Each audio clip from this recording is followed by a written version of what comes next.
E aí pessoal, tudo bem? Aqui é o professor Mário André do canal Matemática 1 e na nossa aula de hoje vamos resolver algumas questões aqui da prova de fuzileiros navais 2016, beleza? Então vamos começar aqui, olha, questão de número 26. A questão diz o seguinte, ó, um sítio ele tem 8 hectares, cada hectare produz 70 toneladas de cana. O sitiante tem apenas um caminhão que transporta 7 toneladas. Aí ele quer saber, né, quantas viagens deverão ser realizadas para o transporte de toda a cana. Então vamos lá.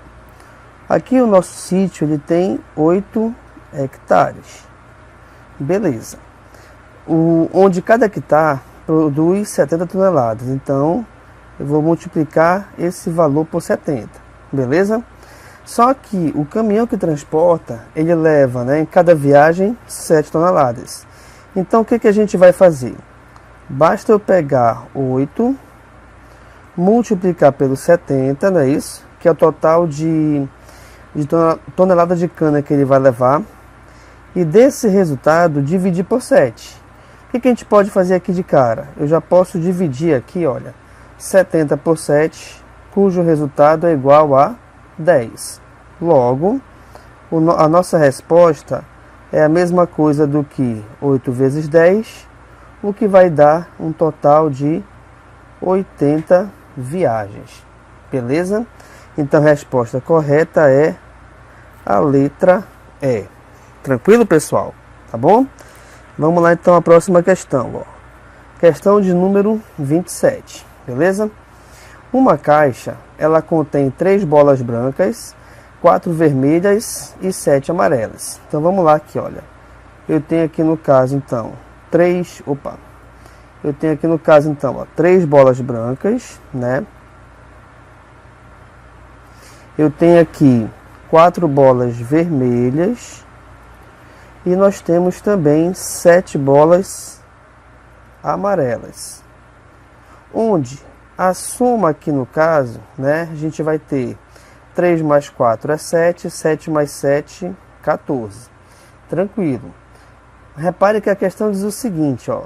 Qual é a fração que o número de bolas não brancas, ou seja, essas bolas brancas aqui a gente esquece. Tá tranquilo? Qual a fração, né, que o número de bolas não brancas representa em relação ao total? Então vamos lá. O que a gente vai fazer aqui? Eu vou ter uma fração com as não brancas, certo? Sobre o total. As não brancas, o que acontece? Repare que o total foi 14. Só que tirando as que não são brancas, então a gente vai ter um total de 11. Tá certo? Aliás, tirando as brancas, né? Tirando as brancas, que a questão não pede, a gente vai ter 11, perdão. Sobre um total que é 14. Ou seja, o nosso resultado é 11 sobre 14. Repare que isso aqui é uma fração, né, que não dá para a gente simplificar. Ou seja, é uma fração irredutível. Logo, a nossa resposta é a letra B. Tranquilo, galerinha? Belezinha aí? Vamos então aqui à nossa próxima questão. Ó. Questão de número 28. Divida o número 600, tá, em partes diretamente proporcionais a 2, 3 e 5. Pessoal, vamos lá aqui. Já que eu tenho que dividir esse número em 3 partes, 2, 3 e 5, então eu vou chamar aqui de 3 letras, tá? A, B e C. Como é que a gente vai armar isso aqui? Simples. Eu vou pegar a primeira parte, que é o A, e deixá-la proporcional a 2. Depois, eu vou pegar a segunda parte, que é o B, e deixá-la proporcional a 3, assim como eu vou pegar a terceira parte, que é o C, e colocá-la proporcional a 5. Beleza? O próximo passo que a gente vai fazer aqui é o seguinte: eu vou somar esses valores. Mas como é que eu vou somar?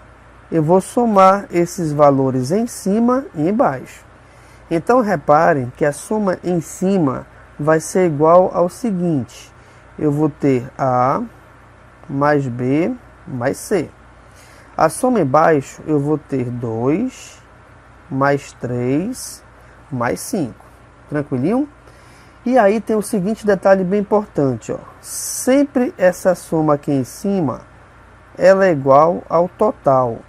Que total é esse? Esse total é o valor que a questão te deu inicialmente. Onde, aqui nesse caso, ó, reparem que esse total é o número 600. Então, eu não sei quais são os valores de A, B e C ainda. Mas eu sei que quando eu for somá-los, o resultado tem que ser igual a 600. E aí, a gente soma os valores aqui embaixo. Ó. 2 mais 3 é 5, 5 mais 5 é 10. E aí, em seguida, eu vou fazer o seguinte. Reparem que essa fração aqui, 600 por 10, eu já posso cortar o zero, né? E a divisão é igual a quanto? 60 dividido para 1 é igual a 60.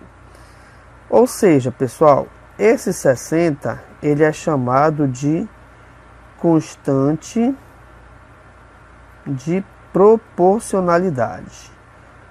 O que é essa constante? Como o próprio nome já diz, se é uma constante, eu vou sempre utilizá-la, tá certo? E como é que eu vou utilizá-la nesse caso? Eu vou voltar lá para o início, tá? Aliás, aqui para as nossas frações, eu vou pegar cada uma delas, igualar a 60 e resolver.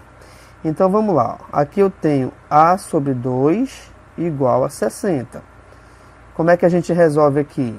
Multiplicando meio pelos extremos, tá bom? Então a gente vai ter, aqui no caso, o A é igual a 60 vezes 2, logo o A vale 120. Beleza? Vamos para a segunda fração. Ó. Nós temos o B sobre 3, que é igual ao mesmo 60.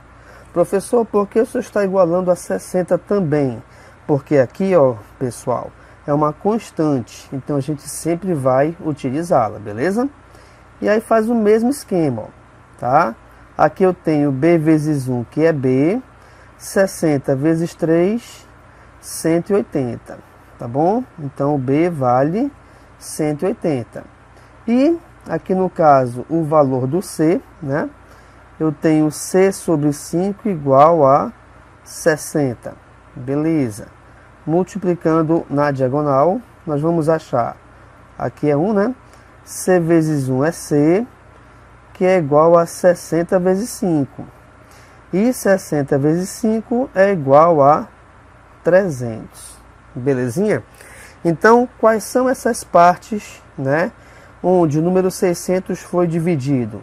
Aqui a gente vai ter, então, 120, 180 e 300. Ou seja, a nossa resposta correta é a letra D. Tranquilo, pessoal? Questão bem bacana, né? Onde ela trata de divisão proporcional, tá certo? Vamos à próxima questão. Questão de número 29, beleza? Então a gente tem o seguinte, ó. Os lados do retângulo interno medem a metade dos lados do retângulo externo. Então o que isso quer dizer? Se aqui o nosso comprimento é 8, aqui dentro vai ser 4.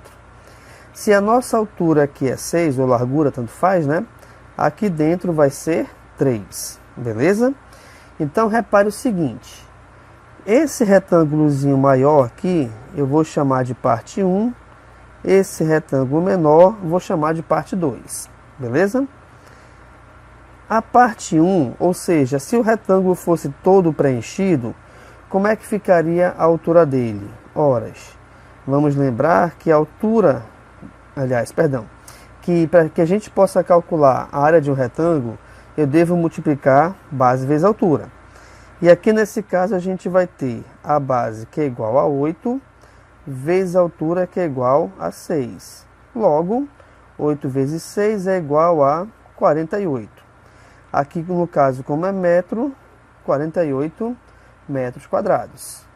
Vamos à segunda parte, ou seja, vamos ao nosso segundo retângulo. Quem é o segundo retângulo? É esse retângulo branco aqui dentro, ó, tá bom? Onde a gente tem o mesmo esquema para calcularmos a área. Ó. A área é calculada como sendo base vezes altura. Então a gente vai ter a base, que é 4, vezes a altura, que é 3. 4 vezes 3, 12, e aí também ficará metros quadrados. Tranquilinho? Só que a questão quer saber o seguinte, ele quer a área achurada.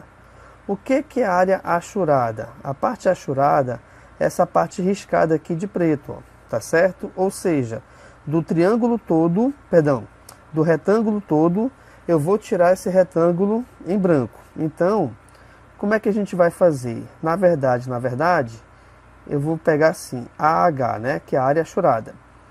A área achurada vai ser igual à primeira parte menos a área da segunda parte. A área da primeira parte foi igual a 48 e da segunda parte foi igual a 12. Portanto, a área achurada é igual a 48 menos 12, cujo resultado é 36 metros quadrados. Tá certo, pessoal? Então, a nossa resposta é a letra B. Tá bacana? Então, essa área pintada aqui, né, de preto é igual a 36 metros quadrados. Vamos aqui a mais uma questão de número 30. Beleza? A questão diz o seguinte, ó. Num copo cabem 250 centímetros cúbicos de farinha.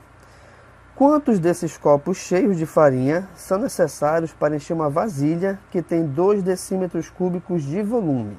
Primeira coisa aqui, galera, vamos lembrar aqui daquela nossa réguazinha, né, de medidas. Eu tenho metro, decímetro, centímetro, milímetro, beleza? Então nós temos aqui, ó, 250 centímetros cúbicos e eu tenho 2 decímetros cúbicos, tá? Então, como nós temos unidades diferentes, eu tenho que trabalhar primeiramente de forma que apareça a mesma unidade de medida. O que isso quer dizer? Que ou eu transformo 250 centímetros cúbicos em decímetro ou vice-versa. Eu vou fazer o seguinte, eu vou colocar aqui os 2 decímetros já do jeito que estão aqui, tá certo? Reparem que de decímetro para centímetro eu pulo apenas uma casa. Só que aqui eu tenho metro cúbico, decímetro cúbico, centímetro cúbico, milímetro cúbico. O que isso quer dizer? Qual é a diferença? A diferença é o seguinte, que cada casa que você anda equivale a 3. Então, como eu estou pulando de decímetro para centímetro, aqui eu teria que acrescentar 3 zeros, tá bom? Então, 2 decímetros cúbicos, né? Vou colocar bem aqui embaixo, tá? 2 decímetros cúbicos equivalem a 2.000 centímetros cúbicos. Beleza? Ok? Beleza, então. Ó, já fizemos a transformação. Portanto, vamos ver o que a questão quer saber. Quantos desses copos cheios de farinha são necessários para encher uma vasilha que tem 2 decímetros cúbicos de volume? Então, o que acontece? Eu quero saber quantos copos cabem aqui dentro, tá certo? Na vasilha. Então, eu vou fazer o seguinte. Eu vou pegar o volume da vasilha, que é igual a 2.000, e vou dividir pelo volume de um copo, tá? Que equivale a 250. E aí vamos resolver essa divisão. Eu já posso simplificar aqui, olha, o 0 com 0. Então a gente tem 200 dividido para 25. Vamos lá, 200 dividido para 25. Aqui no caso já tem que ser direto, ó. Aqui no caso vai ser 8. Ó. 8 vezes 5 é 40, vai 4. 8 vezes 2, 16, com mais 4, 20. Ou seja, galera, nós temos aqui, no caso, 8 copos de farinha que caberão dentro da vasilha, tá certo? Então, nossa resposta é a letra C. Tranquilo, pessoal? Então, tá aí um vídeo bem bacana, né? Com 5 questões resolvidas da nossa prova de fuzileiros navais da turma de 2016. Beleza, pessoal? Então, muito obrigado pela atenção e aguardem o próximo vídeo.